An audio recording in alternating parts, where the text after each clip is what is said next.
Sometimes the hardest lesson in love is realizing that the person you cared about didn't see you the way you saw them.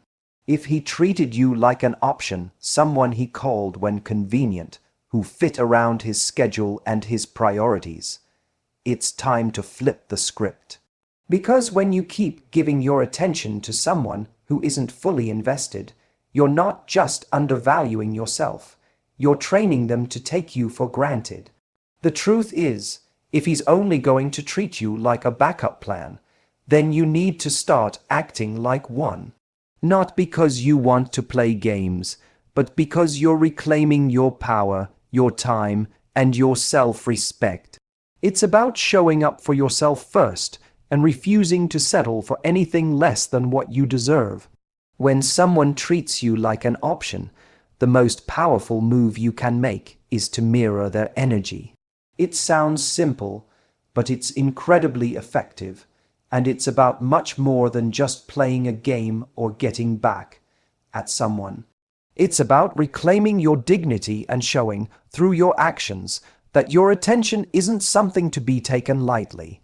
When a man is inconsistent, when he only reaches out when it suits him or disappears without explanation, it sends a clear message: he doesn't value you as a priority.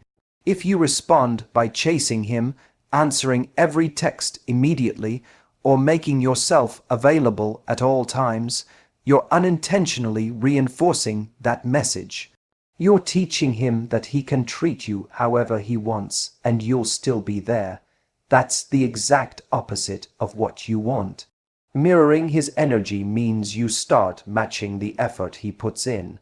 If he takes 2 days to reply, don't rush to answer the same night.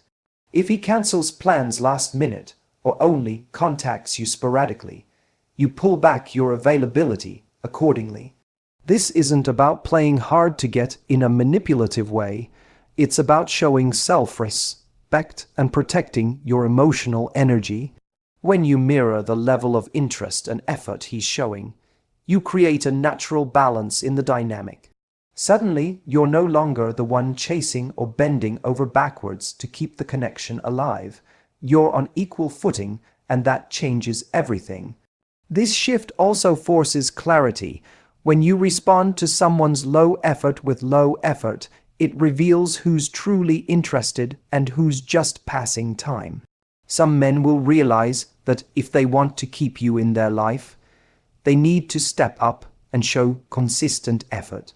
Others will fade away because the dynamic no longer benefits them, and that's exactly what you want.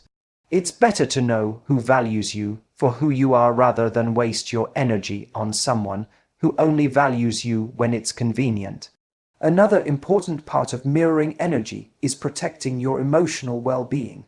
When you're constantly the one initiating, the one making plans, and the one asking for clarity, it drains you. You start feeling anxious, insecure, and exhausted. By matching his level of interest, you prevent yourself from getting caught in this exhausting cycle. You stop investing more than you're getting back, and you preserve your self-worth in the process. Mirroring also helps you regain control of your emotions. When you're chasing someone who's inconsistent, your mood often depends on their actions. If he texts, you feel hopeful. If he ignores you, you feel rejected. That roller coaster is painful and disempowering, but when you mirror his energy, you become less reactive. You stop putting all your emotional eggs in his basket, and instead you keep your feelings balanced by matching the effort you receive. This emotional self-regulation is key to maintaining your confidence and peace of mind. It's natural to want to believe the best in someone who shows interest, even if it's inconsistent. We tell ourselves maybe he's just busy or maybe he's scared to open up, but the reality is actions speak louder than words. If he truly cared, he'd make an effort to be consistent. Mirroring his energy helps you see past the excuses and face the reality of how he values you. Of course, mirroring energy doesn't mean you become cold or indifferent. It means you're no longer bending over backwards to fill in the gaps he leaves. It means you're available, but only to the degree that he is. It means you're kind, but only to the degree that he respects you. And it means you're confident enough to walk away if he chooses to keep you as an option. In the end, mirroring his energy is about honoring yourself. It's a powerful way to say, without words, I see how you're treating me, and I'm choosing to treat myself the same way. When you do that, you're not just protecting your heart. You're also sending a clear message to him that if he wants to be in your life, he needs to show up fully or step aside. It's not about punishing or playing games. It's about reclaiming your worth and demanding the respect you deserve. That shift alone changes the entire dynamic and opens the door to healthier, more fulfilling connections in the future. Your time is one of the most valuable things you have.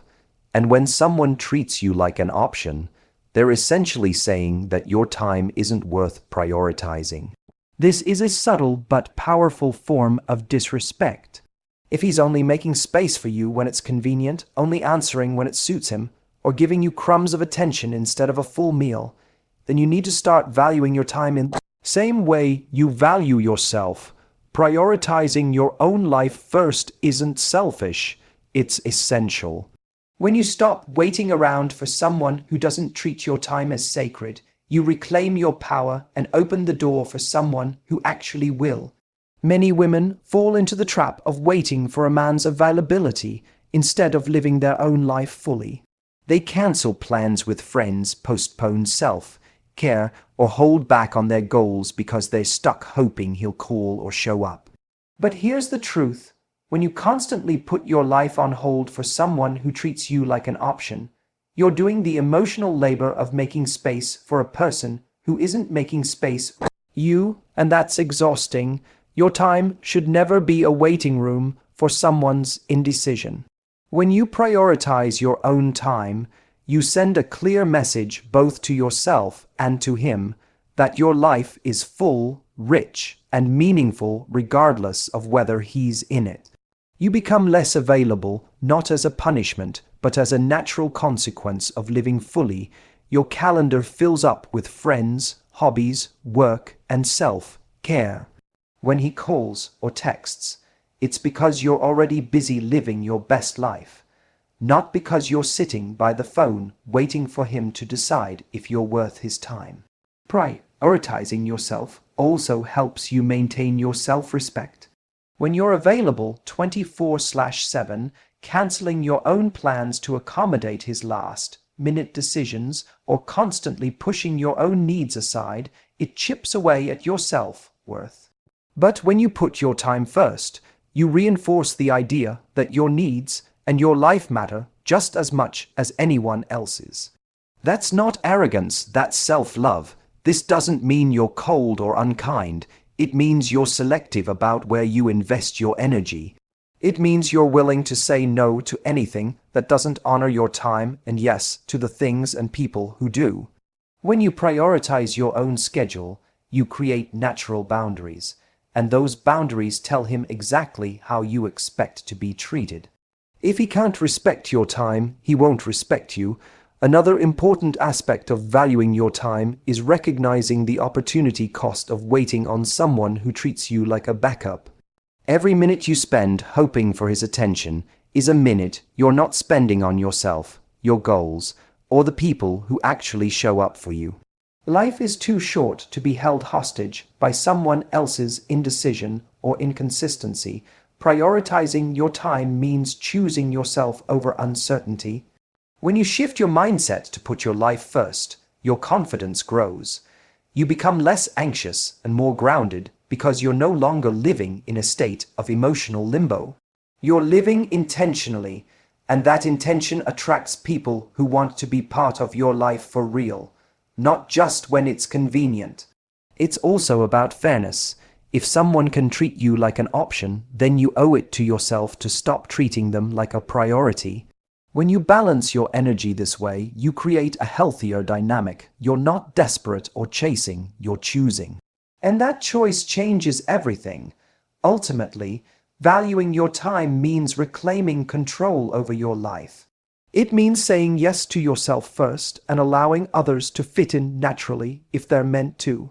When you stop making someone who treats you like an option your priority, you open space for someone who values you as a must-have. That's the kind of relationship worth your time and your heart.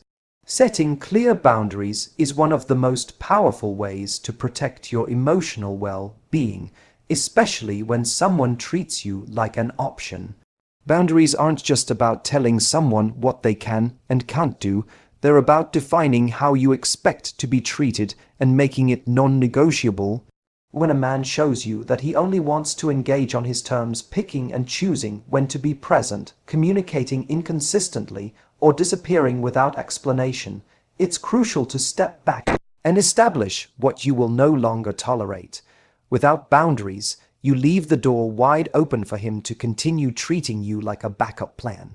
But when you set firm limits, you send a clear message. Your attention and respect are earned, not given freely to anyone who shows up occasionally.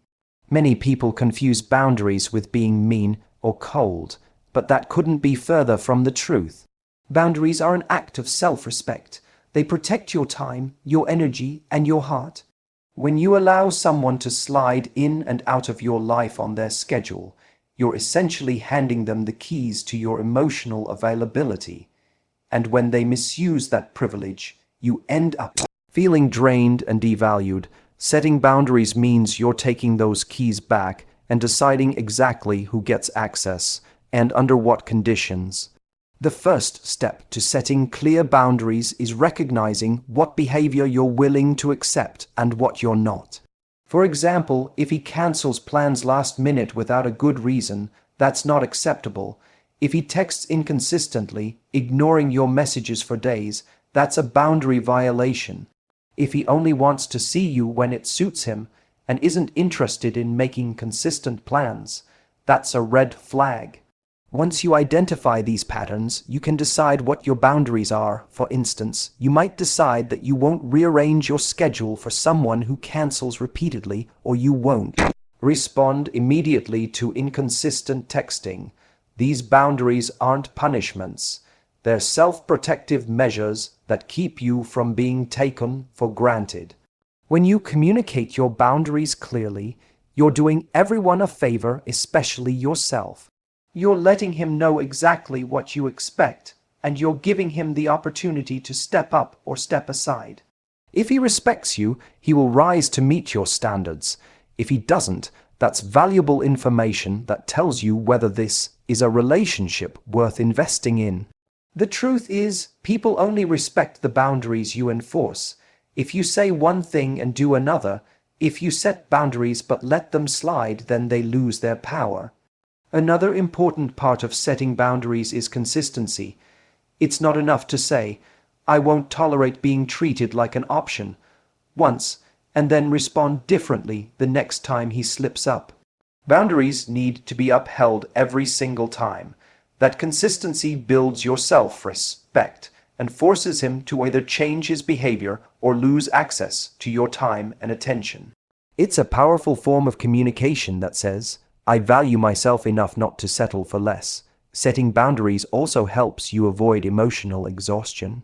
When you stop allowing someone to dictate the terms of your availability, you reclaim your peace. You stop second-guessing yourself, wondering if you're overreacting or trying to decipher mixed signals. Boundaries create clarity, not just for him, but for you. They provide a framework that guides your actions and protects your heart.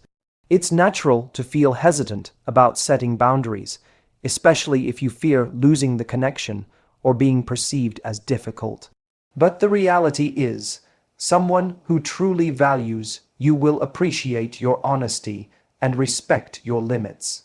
If they don't, it's a clear sign that they're not invested in the relationship in the way you deserve. In the end, setting clear boundaries is about choosing yourself. It's about refusing to let someone treat you like an option just because they can. When you stand firm in your expectations and hold your ground, you create space for healthier, more respectful relationships. You attract people who see you as a priority, not a backup. And most importantly, you teach yourself that your worth is non-negotiable. Staying unavailable might sound counterintuitive when you care about someone, but when a man treats you like an option, becoming less available is one of the smartest moves you can make. It's not about playing games or being deliberately difficult. It's about protecting your self-worth and showing him that your time and attention aren't up for grabs. When you're too available, always ready to answer his calls or texts, or always rearranging your schedule to fit his last-minute plans, you signal that your presence is easy to get and doesn't require effort. This lowers your value in his eyes because people tend to want what feels scarce and appreciate what requires a little effort. Being unavailable means creating space in your life, space where your own interests, friendships, and goals flourish independently of him. It means you're not waiting by the phone or rushing to respond every time he reaches out. Instead, you're busy living your life fully. This isn't about ignoring him to punish him. It's about making it clear, both to yourself and to him, that your happiness doesn't depend on his attention. When you show that you're not always at his beck and call, you shift the dynamic. Suddenly, he's no longer the one in control, you are. This unavailability is a form of emotional self-protection. When you're always available, you put yourself in a vulnerable position where your feelings hinge on his actions. If he's inconsistent, your mood becomes a roller coaster of hope and disappointment. But when you become less accessible, you create emotional distance that helps you stay grounded. You're less reactive because you're not overinvested in someone who's not fully invested in you. This distance helps you maintain your confidence and self-respect even when he's sending mixed signals. Another key benefit of being unavailable is that it forces him to step up if he wants to keep you in his life. When you don't immediately respond, or when you have a full calendar that doesn't revolve around him, it signals that your time is valuable and limited. This can inspire him to be more intentional and consistent, or it can reveal that he's not willing to meet you halfway. Either way, you gain clarity, and clarity is power. It prevents you from wasting your emotional energy on someone who isn't truly invested. Unavailability also adds an element of mystery and intrigue. When you're always present and easy to reach, there's less to wonder about. But when you're busy and your time is in demand, you naturally become more attractive. People are drawn to those who have full, vibrant lives. It sends a message that you're confident, independent, and not desperate for validation. And those are qualities that inspire respect and genuine interest. Of course, being unavailable doesn't mean shutting someone out completely or playing cold. It means responding to his energy, matching his effort, and making sure your attention isn't one-sided. It means being selective about when and how you show up, not ignoring him altogether. The goal isn't to punish, but to protect and empower yourself. It's important to note that staying unavailable is also about self-care. When you focus on your own goals, friendships, and passions, you nurture your sense of identity and purpose outside of the relationship. This prevents you from losing yourself in someone else's inconsistency. It keeps you centered and fulfilled, no matter what happens with him. Ultimately, becoming less available is about shifting the power dynamic back to you. It's about refusing to be a convenient option and insisting on being a priority. When you act with this mindset, you stop chasing and start choosing. You create space for relationships that are balanced, respectful, and rewarding. And you remind yourself that your time and your presence are precious commodities that deserve to be valued, not taken for granted. Owning your worth is the cornerstone of how you expect to be treated, especially when you've been made to feel like an option. It's easy to fall into the trap of seeking external validation, trying to prove your value to someone who consistently treats you like a backup plan. But true power comes when you stop looking for permission to be valued and instead stand firmly in the knowledge of your own worth. When you truly own your value, you no longer tolerate being treated like you're anything less than a priority, and that mindset shift changes everything. How you carry yourself, how you respond, and ultimately how others treat you.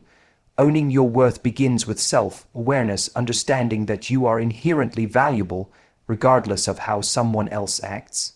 Your worth is not tied to his attention, his approval, or his availability.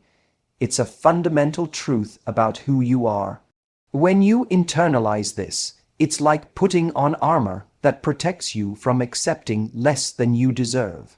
You stop questioning why he hasn't called back or why he's not making more effort, because you recognize those behaviors say more about his lack of commitment than about your value as a person. This sense of self-worth radiates in the way you carry yourself. Confidence isn't about arrogance, it's about quiet assurance. When you know your worth, you don't have to beg for affection or over-explain your feelings. You hold your boundaries with grace, speak up when something doesn't feel right, and don't settle for less than consistent respect and care. People sense this energy. It's magnetic. When you act like you're worth the world, you attract people who see you that way too. Owning your worth also means refusing to apologize for being exactly who you are. Often, when someone treats you like an option, you might feel the urge to shrink yourself, to be less. So you don't scare them away, but when you own your worth, you understand that the right person will love you for all your quirks, dreams, and strengths. You don't change or dim your light to fit someone else's comfort zone. Instead, you shine unapologetically, and if someone isn't ready to appreciate that, it's their loss, not yours. When you act like you're a priority because you own your worth, you naturally start expecting the same from others. You don't chase inconsistent attention or make excuses for someone's lack of effort. Instead, you hold out for reciprocity, for the kind of consistent, respectful engagement that honors both partners equally. This expectation isn't about being demanding, it's about self-respect. It's a refusal to settle for emotional leftovers. This mindset shift also influences your choices in relationships. When you own your worth, you don't waste time on people who aren't fully present. You become more selective, more intentional. You recognize the signs early if someone is treating you as an option, and have the strength to walk away rather than get caught in a cycle of disappointment. That's not always easy, but it's necessary to protect your heart and your happiness. Owning your worth is a daily practice. Some days you might feel strong and confident, other days insecure or vulnerable. That's normal, but the key is to keep reminding yourself that your value isn't up for debate. Surround yourself with people who uplift you, engage in activities that build your self-esteem, and practice self-compassion. The more you nurture this relationship with yourself, the less you'll tolerate being treated like anything less than a priority. Ultimately, when you own your worth, you stop reacting to how others treat you and start taking control of your own narrative. You become the person who sets the standards, not the one trying to meet someone else's. This empowerment shifts the entire dynamic in your favor. You become the prize, not the consolation. And when you carry yourself this way, you naturally attract the kind of respect, love, and commitment you deserve. No compromise is necessary. Moving on gracefully is one of the most underrated yet powerful steps you can take when someone has treated you like an option. It's natural to feel hurt, confused, or even angry when someone doesn't prioritize you, especially if you invested a lot emotionally. But staying stuck in resentment, bitterness, or chasing after someone who isn't fully invested only keeps you trapped in a cycle that drains your energy and stunts your growth. Moving on gracefully means choosing to respect yourself enough to let go without bitterness or regret, and opening space for better things to come. When you decide to move on gracefully, you're not denying your feelings or pretending it didn't hurt. You're acknowledging the pain, accepting what happened, and then consciously deciding to release the hold that person has on your heart and mind. It's a form of emotional maturity that allows you to close one chapter with dignity rather than dragging it out with resentment. You honor your own worth by refusing to waste time on someone who didn't value you enough to make you a priority in their life. Moving on gracefully doesn't mean you have to burn bridges or create drama. It means you exit the situation calmly without throwing blame or indulging in self-pity. It means you don't feel the need to explain yourself endlessly or seek validation from the person who let you down. Instead, you turn your focus inward and toward your own healing and growth. This mindset shift empowers you because it places the control back in your hands. You decide when to let go and how to move forward. One of the biggest benefits of moving on gracefully is that it frees up your emotional energy. Holding onto someone who treated you like an option keeps you emotionally tied to uncertainty and disappointment. It can make you replay conversations, question your worth, and second-guess your decisions. But once you commit to moving on, you break those chains. You start investing your energy into yourself, your passions, friendships, goals, and self-care. This positive redirection fuels your confidence and joy, making you more attractive to people who genuinely want to be in your life. Graceful moving on also sets the tone for future relationships. It shows that you have standards for how you expect to be treated and that you won't settle for less. This boundary sends a clear message to others that you value yourself and your emotional well-being above all else. People are drawn to those who handle endings with dignity because it signals emotional strength and resilience. It helps you attract healthier relationships built on mutual respect rather than desperation or neediness. It's important to recognize that moving on is a process, not a single event. Some days will be harder than others, and you might still feel pangs of sadness or moments of doubt. That's perfectly normal. Moving on gracefully doesn't require you to forget or erase the past. It requires you to learn from it and carry those lessons forward without letting them weigh you down. Each step away from someone who treated you like an option is a step closer to someone who will treat you like a priority. In practice, moving on gracefully means avoiding behaviors like stalking their social media, obsessing over what went wrong, or trying to prove your worth to them after they've made their choice. Instead, focus on self-growth activities, journaling, therapy, spending time with loved ones, or pursuing hobbies that make you feel alive. These actions help you rebuild your identity and confidence independently of anyone else's approval or presence. Ultimately, moving on gracefully is the ultimate act of self-love and empowerment. It's saying, I deserve better, and I'm willing to walk away to find it. It's about reclaiming your narrative and refusing to be defined by how someone else treated you. When you move on with grace, you open the door to new possibilities, new connections, new experiences, and a deeper, more fulfilling relationship with yourself. And that's the foundation for attracting someone who truly values you as a priority, not an option. At the end of the day, recognizing that he treated you like an option is not about bitterness or regret. It's about reclaiming your power and rewriting your story on your terms. You deserve to be a priority, to be valued, and to be loved with intention and respect. By setting boundaries, valuing your time, owning your worth, and choosing to move on gracefully, you step into a life where you call the shots and refuse to settle for less. Remember, the way someone treats you is a reflection of their character, not your value. So act accordingly, protect your heart, honor yourself, and open the door only to those who see you as the priority you truly are. Your time, your love, and your presence are precious. Never let anyone make you feel otherwise.